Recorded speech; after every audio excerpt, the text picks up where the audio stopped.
have certain rules I live by. My first rule, I don't believe anything the government tells me. Nothing. Zero.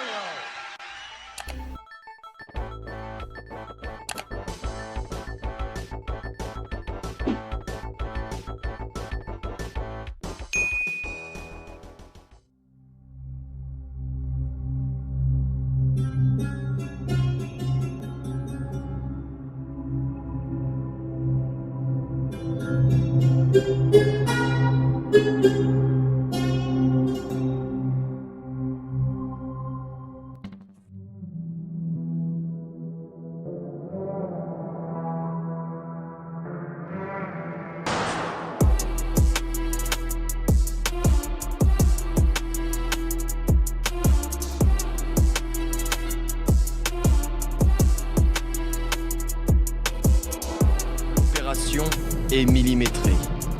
Depuis cet hélicoptère, une dizaine de soldats Houthis du Yémen prennent d'assaut ce navire commercial, le Galaxy Leader, qui serait la propriété d'un homme d'affaires israélien. L'assaut est filmé. On peut voir ces soldats menacer les 25 membres d'équipage à bord. Ces rebelles Houthis, soutenus par l'Iran, avaient menacé quelques jours plus tôt de prendre pour cible des navires israéliens dans la mer Rouge. Des représailles à la guerre menée par Israël contre le Hamas.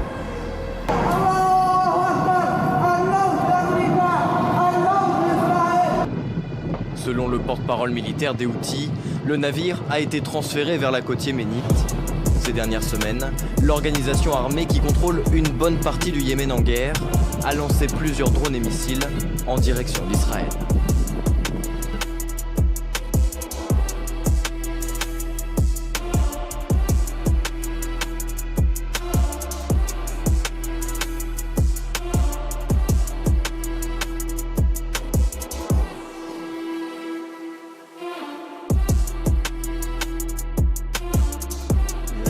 Le monde tombe. Alors ces fameux Houthis, ils agissent, on l'a dit, jusque dans l'océan Indien, mais aussi et surtout dans cette zone-là, ce qui est en fait à l'entrée de la mer Rouge. Pourquoi? Eh bien parce qu'il y a notamment ici ce fameux détroit, le fameux Bab el-Mandeb. Alors il est intéressant parce que vous le voyez bien ici sur une carte vue depuis un satellite.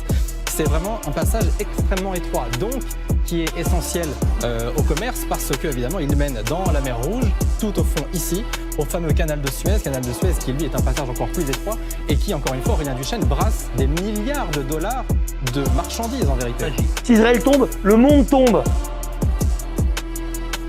Ah oui, comme dit précédemment, le canal de Suez, c'est pas là que transitent à peu près les 2/3 des importations en volume, c'est-à-dire le total des marchandises vers l'Union européenne. C'est à peu près 15% du total du commerce mondial et c'est surtout notre seul point de passage stratégique à nous Européens vers cette zone dite Indo-Pacifique pour des denrées telles que des produits fabriqués en Chine ou par exemple des minerais qui viennent d'Australie ou encore évidemment le pétrole du Moyen-Orient, ce qui rend ce canal de Suez d'autant plus stratégique. Magique. Si Israël tombe, le monde tombe.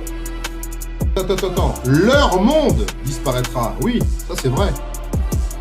Si Israël disparaît, le nouvel ordre mondial disparaît. Ça, je suis entièrement d'accord.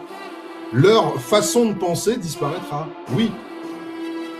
Ça, c'est clair. Il n'y a pas de souci à se faire. Et ça va disparaître. Et ça va disparaître. Tu as vu tous les généraux de la Varde, etc., qui en parlent.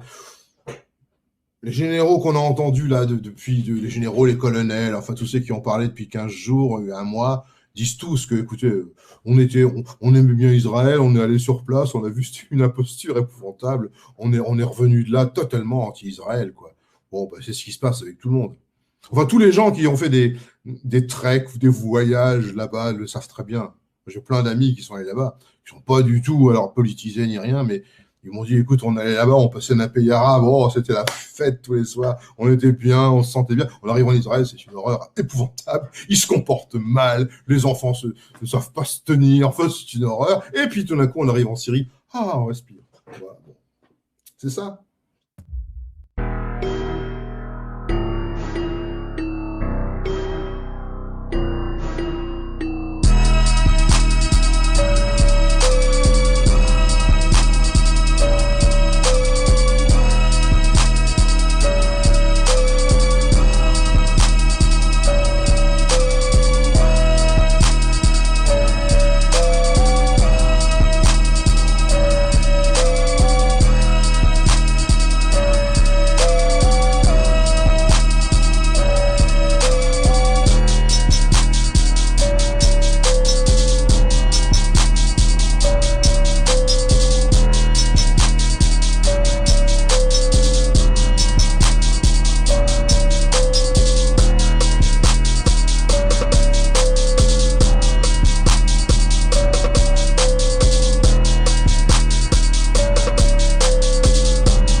L'Arabie Saoudite est à la tête d'une La coalition coalition arabe contre les emmenée Houthis par au l'Arabie Saoudite a Yémen. effectué ce mercredi de nouveaux La raids aériens coalition au arabe Yémen. intensifie ses bombardements au Yémen. Plus de 10 le pays 26 mars arabes mènent dernier depuis une hier offensive une aérienne. opération militaire. À leur tête, l'Arabie Saoudite qui a déployé 100 avions de guerre et 150 000 soldats sur le terrain. 4 autres monarchies du Golfe participent à l'opération. Les Émirats arabes unis ont mobilisé 30 avions de combat. Quant à la Jordanie, elle doit engager 6 appareils. D'autres pays ont exprimé leur volonté de renforcer la coalition. L'Égypte vient de confirmer sa participation à l'intervention militaire au Yémen. De leur côté, le Maroc, la Jordanie, le Soudan et le Pakistan, ils se sont dit prêts à répondre à l'appel d'autres monarchies du Golfe.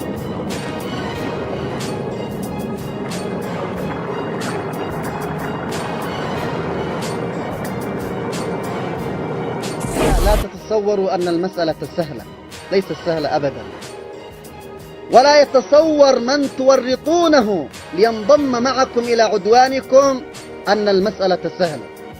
إذا أتت أي جيوش لاحتلال بلدنا فسيثبت شعبنا اليمني العظيم من جديد أن اليمن مقبرة الغزاة، سيثبت هذا من جديد كما أثبته في الماضي. لن يتوانى ولن يستكين أبدا، وهو يستهدف ويضام وتستهدف أرضه وحياته. لا يمكن أن يتوانى ولن يخضع ولن يركع أبدا. Tous les rois d'Arabie et par histoire, il y a une prophétie qu'ils connaissent, qu'il ne faut jamais rentrer en conflit à cause de ces hadiths avec le Yémen. Lovely language. MashaAllah, this is lovely language. I love it. So Yemen has a very important role to play in Akhirul Zaman, and those who have been traitors to Islam, they have to be scared of Yemen. Because it's coming. The fire is coming. The fire is coming. Because Muhammad, Allah's blessings be upon him, prophesied that the fire will come. Le porte-parole des forces armées yéménites, le colonel Sharaf Lokman, a annoncé que 5 avions de combat appartenant à la coalition du régime saoudien ont été abattus par l'armée yéménite depuis le début de l'agression contre le Yémen, révélant l'existence de prisonniers de l'armée saoudienne au cours des combats frontaliers.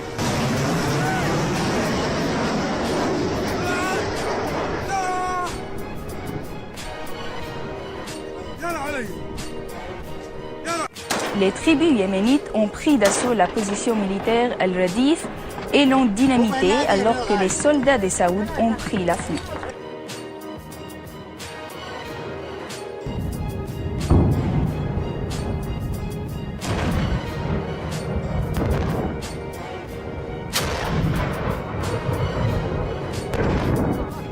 Les leaders tribaux de la ville frontalière de Najran ont déclaré officiellement se détacher de l'Arabie Saoudite et rejoindre les Yéménites dans leur lutte contre l'Arabie Saoudite. Les tribus de la ville disposent d'alternatives immédiates dans le cadre de leur séparation du gouvernement central de Riyad. De nombreuses tribus du sud de Najran ont déjà dialogué avec l'armée yéménite concernant la manière de contre-attaquer l'armée saoudienne après que celle-ci ait bombardé la zone frontalière. La coalition des Arabes contre le Yémen avec Israël ne vous réveille pas que vous êtes entre les mains du Dajjal et de Gog et Magog. Quand est-ce que vous allez vous réveiller? Êtes-vous vivant? C'est la question que vous devez vous poser. Pourquoi accepter une telle injustice et accepter que vos gouvernements prennent une coalition contre un pays musulman alors qu'ils laissent Israël la plus grande injustice? N'avez-vous pas compris que vos pays, c'est de vos pays que le prophète parlait? C'est de cette armée, cette coalition, ces musulmans qui attaquent d'autres musulmans parce que là où ils voudront que ce pays Yémen devienne un État américain sioniste, il devient entre les mains du Dajjal. Ne vous fiez pas à la casquette, ni aux bombes de peinture. Vous êtes bien au Yémen. Mourad Soubey est le graffeur le plus connu de son pays. Malgré les combats et les bombardements, il continue son œuvre et dénonce sans relâche la dérive islamiste. I'm scared about what's happening with the community in Yemen. I see them, killing themselves. I'm scared of the sectarianism. Les médias étrangers l'ont surnommé le Banksy du Yémen. Comme le street artiste britannique, il n'expose que dans la rue. Mais lui ne cache pas son identité. Un choix qui n'est pas anodin ici au Yémen. Plusieurs groupes armés l'ont menacé de mort. Il faut dire que ces pochoirs n'appellent pas vraiment au djihad. It is very simple that we are in a time of war, but also we will looking for about peace. We will looking for about hope. Yeah, it's hope in time of war. Pas sûr que le message de Mourad soit entendu. Voici le nord du Yémen aujourd'hui. Chaque jour, une coalition de nations arabes emmenée par l'Arabie Saoudite bombarde ce pays. L'un des plus pauvres de la planète et l'un des plus violents.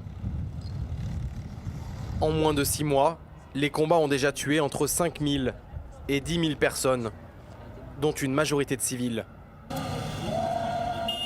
Bastion historique d'Al-Qaïda, mais aussi de l'État islamique, le pays est gouverné par les milices tribales.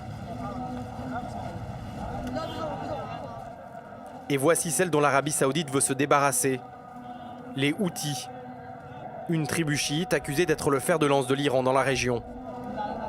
Ces hommes en armes ont renversé le gouvernement au début de l'année et tiennent désormais la capitale, Sanaa. L'ex-président yéménite Ali Abdallah Saleh a été abattu par les rebelles Houthis, tout comme d'autres hauts responsables de son parti. Son cadavre transporté dans un drap apparaît sur cette vidéo amateur. L'homme, qui a régné 33 ans sur le Yémen jusqu'à sa chute en 2012, est tombé dans une embuscade tendue par ses ex-alliés auxquels il venait de tourner le dos pour se rapprocher de l'Arabie Saoudite. Une trahison pour les rebelles Houthis qui avait été le déclencheur d'affrontements particulièrement meurtriers la semaine dernière dans la capitale. La mort d'Abdallah Saleh pourrait marquer un tournant décisif dans la guerre qui secoue le Yémen depuis 2015, un conflit qui a fait près de 9000 morts et provoqué une grave crise humanitaire. The situation in Yemen is getting from very bad to worse. Le Yémen est le théâtre d'une guerre qui persiste depuis près de 7 ans.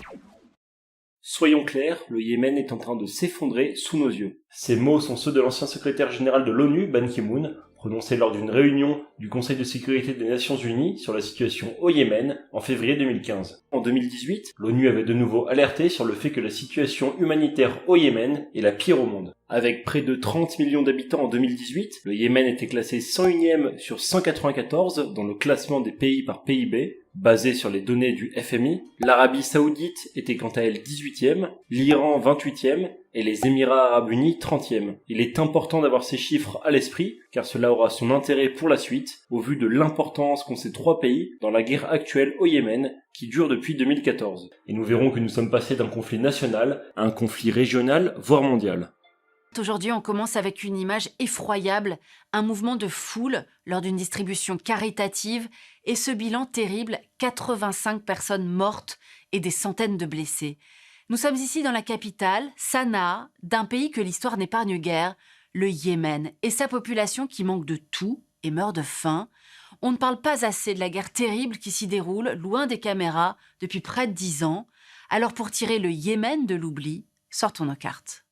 Le Yémen a pour voisins Oman, l'Arabie Saoudite, l'Érythrée, Djibouti et la Somalie. Il est bordé par la mer d'Arabie et la mer Rouge, dont il contrôle en partie l'accès avec Djibouti via le détroit de Bab el-Mandeb, par où transitent 5 millions de barils de pétrole par jour. Cette situation privilégiée du Yémen a beaucoup suscité la convoitise. C'est tout d'abord l'Empire ottoman qui va occuper le nord du pays sans totalement le contrôler. Puis l'Empire britannique qui annexe le sud de la péninsule. Avec la fin des empires coloniaux, Nord et Sud vont constituer deux entités séparées, avec des régimes politiques très différents, le Sud dans l'orbite soviétique, le Nord davantage tourné vers l'Occident. La République du Yémen unifiée ne verra donc le jour qu'en 1990, après une guerre civile qui aura fait près de 200 000 morts. Sauf que des clivages persistants, géographiques, culturels, politiques et tribaux, vont rapidement mettre à mal cette unification. En effet, les houtistes du nord Yémen, qui appartiennent à une branche de l'islam chiite, prennent la capitale en 2015. 8 ans plus tard, le pouvoir central n'a toujours pas repris la main. En réaction, l'Arabie saoudite sunnite choisit d'intervenir pour contenir ce qu'elle perçoit comme une menace chiite appuyée par l'Iran. Enfin, il faut noter le jeu complexe des Émirats qui n'ont pas hésité à jouer un double jeu avec les différents belligérants. Et malgré tout, il y a eu de l'espoir ces derniers jours avec cet échange de prisonniers entre Arabie saoudite et Yémen dans le cadre d'un accord conclu entre gouvernements yéménites, saoudiens et rebelles houtistes. La reprise de dialogue entre Téhéran et Riyad, sous l'égide de la Chine, continue d'être un horizon pour le peuple yéménite. Dans cette vidéo, nous verrons que d'un point de vue historique, l'unification du Yémen, divisé jusqu'en 1990, n'a pas empêché le déclenchement d'une guerre civile meurtrière dès 2014, et que nous sommes passés d'un conflit national à une guerre qui s'est internationalisée. Nous ferons ensuite un point sur la situation actuelle et nous étudierons le bilan désastreux de cette guerre. Et pour finir dans notre partie prospective que vous connaissez, comme dans chaque vidéo, nous tâcherons d'établir plusieurs cas de figure concernant le futur de ce pays. Ici, nous nous appuierons en grande partie sur Géopolitique du Yémen, à l'aube du XXIe siècle, de David Rigoulet-Rose. Vous pourrez bien sûr retrouver le lien en description. Avant 1990, le Yémen était divisé en deux. D'une part, au sud, il y avait la République démocratique du Yémen, avec pour capitale Aden. Cette partie du Yémen constituait le seul pays communiste du Moyen-Orient. Cette partie du Yémen était en effet alliée à l'URSS et percevait à cet effet des aides soviétiques. D'autre part, au nord, nous retrouvions la République arabe du Yémen, dont la capitale était Sanaa. Vers la fin de la guerre froide, l'URSS, qui s'était retrouvée profondément affaiblie, a dû réduire son soutien financier au Yémen du Sud, qui n'a eu d'autre choix que de se rapprocher de la partie nord du Yémen et d'entamer des négociations afin de réunifier le pays. En 1990, la République arabe du Yémen, ou Yémen du Nord, et la République démocratique populaire du Yémen, ou Yémen du Sud, sont ainsi devenus un seul et même État, la République du Yémen, avec pour capitale Sanaa. C'est l'ex-président du Yémen du Nord, Ali Abdallah Saleh, déjà au pouvoir depuis 11 ans, qui a pris le contrôle du pays entier. L'ex-président du Yémen du Sud, Ali Salem al-Beid, a quant à lui pris le poste de vice-président. Mais ces deux États yéménites partageaient des conceptions politiques complètement opposées et ont connu une longue période de tension avec des vagues de conflits en octobre 1972 et en mars 1979. Ces tensions ont perduré malgré la réunification officielle de mai 1990 qui a vu arriver au pouvoir un grand nombre de fonctionnaires d'origine nordiste comparés à ceux d'origine sudiste, et les tensions se sont poursuivies, se transformant parfois en affrontements, comme en témoigne la guerre civile yéménite de 1994, qui s'est clôturée par l'échec du Yémen du Sud à reprendre son indépendance. Malgré cette défaite, l'unité du pays a continué à être remise en question, notamment par les sudistes qui ont poursuivi la dénonciation de pratiques discriminatoires, tant dans l'accès à l'université que dans le monde du travail, et en 2007, le mouvement du Sud a été créé, prenant l'indépendance du Yémen du Sud. Parallèlement à ce que nous venons de voir, le mouvement houtiste a été créé en 1994 par le yéménite Hussein Bedreddin al-Houthi et ses frères. Cette organisation armée, politique et théologique, appartenant au courant zaïdite, une branche minoritaire du chiisme, est en conflit avec les différents gouvernements successifs. Ce mouvement est soutenu par l'Iran, pays majoritairement chiite, et le fief des Houthis se situe à Sada, dans le nord du Yémen. Le fondateur, Hussein Bedreddin al-Houthi, est le fils d'un hiérarque zaïdite, ancien étudiant à Qom. Cet idéologue a créé en 1992 le Forum des jeunes croyants et est progressivement devenu le ténor de la contestation populaire. Ce porte-conteneurs fait-il partie des derniers navires de commerce à emprunter le canal de Suez ? Le géant pétrolier BP il y a quelques heures, le transporteur danois Maersk, l'armateur allemand Hapag-Lloyd, le français CMA-CGM, l'italo-suisse MSC, tous ont annoncé la fin du transit par la mer Rouge. Ces images ont fait le tour du monde. Elles marquent un tournant majeur pour le commerce international. Le 20 novembre dernier, des rebelles houthis du Yémen diffusent une vidéo qui montre leur capture d'un navire cargo et de ses 25 membres d'équipage en mer Rouge. Il s'agit du Galaxy Leader, affrété par un groupe nippon et dont le propriétaire est israélien. Depuis, une dizaine de navires de ce type et des bâtiments militaires ont été pris pour cible. Soutenus par l'Iran, les Houthis, en représailles à la guerre menée par Israël contre le Hamas, comptent s'en prendre aux revenus générés par le commerce international. Les forces armées yéménites vont continuer d'empêcher tous les navires se dirigeant vers les ports israéliens de naviguer en mer Rouge. En temps normal, les navires de commerce entrent par ce détroit pour remonter la mer Rouge, emprunter le canal de Suez afin d'atteindre la Méditerranée et l'océan Atlantique. Mais depuis que les Houthis du Yémen s'en prennent aux navires dans la mer Rouge, dès le détroit de Bab al-Mandab, la solution est d'oublier ce passage. Direction le sud, par le cap de Bonne-Espérance, et remonter pour atteindre l'Europe par ce côté. Cette solution représente une semaine de parcours supplémentaire pour ces navires. Le surcoût économique est plus ou moins compensé par le droit de passage très élevé du canal de Suez. Mais ce détour entraîne des répercussions importantes sur la chaîne logistique qui devrait concerner le monde entier et des conséquences écologiques notables. Autre conséquence, la désertion de ce canal de Suez pourrait affaiblir l'État égyptien qui perçoit tous les ans 8 milliards de dollars de droits de passage, sa deuxième source de revenus après le tourisme. C'est une première, en tout cas dans le contexte d'une guerre à Gaza. Une dizaine de pays dont les marines croisent déjà en mer Rouge ou en Méditerranée vont donc constituer une force navale unique, dont il reste néanmoins à déterminer le commandement. Une flotte dont la mission sera prioritairement la protection des navires de commerce qui sont désormais régulièrement pris pour cible en mer Rouge par des tirs de missiles et de drones venant du Yémen et lancés par les milices Houthis, ces groupes armés financés et soutenus par l'Iran. À de multiples reprises déjà, la marine américaine et la marine française ont été contraintes d'engager les armes de leurs bâtiments de guerre pour protéger les navires de commerce attaqués. Alors attention, il s'agit bien d'une force navale qui agira en périphérie du conflit qui oppose Israël et le Hamas et non pas d'une coalition anti-Hamas comme cela a pu être évoqué au tout début de la guerre, notamment par le président français. Mais ce geste fort, qui regroupera, entre autres, on l'a dit, les marines américaines et françaises, mais également britanniques, canadiennes et même du Bahreïn, marque incontestablement une étape nouvelle, sinon dans l'escalade du conflit, au moins dans les mesures prises pour empêcher l'embrasement régional que redoutent aujourd'hui toutes les chancelleries occidentales. Traitors,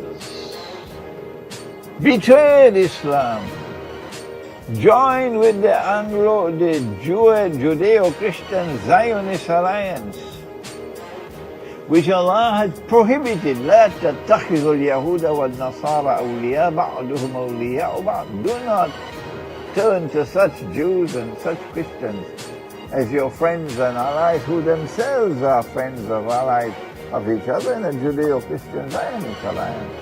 وَمَنْ يَتَوَلَّهُ مِنْكُمْ فَإِنَّهُ مِنْهُمْ, and whosoever from amongst you turn to them with friendship and alliance. You belong to them, you no longer belong to us, you no longer part of the Ummah of Muhammad. تنفيذ هذا العدوان إنما هي تنفذ إرادة أمريكية ورغبة إسرائيلية. إسرائيل التي قالت أنها أول الجليجين بما يجري في اليمن وتعني به الثورة الشعبية. إسرائيل التي قالت مؤخرا أنها تلتقي مع النظام السعودي في مصالح مشتركة.